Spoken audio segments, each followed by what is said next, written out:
PUBG Mobile o'zidan tekinga sovrin yo'li kartasi olish xo'p. Buning uchun tadbirlar bo'limiga kirasizlar va bu yerda mana ish yuborishi tadbiri degan yozib qo'ygan. Shu yerga kelasizlar va mana shu menyuda mana yutuqli o'yinga kirish turib sariq knopkada shuni bosasizlar. Bosganingizdan keyin sizlarda ham xuddi shunaqa panel ochiladi. Endi qaranglar. Mana ko'rib turibsizlar.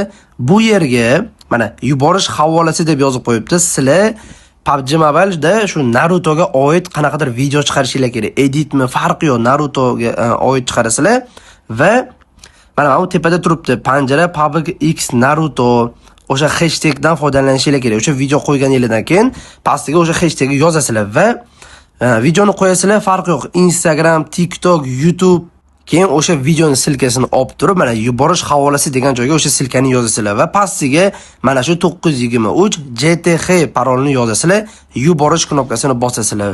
Xo'sh, mana bu yerda ish yuborish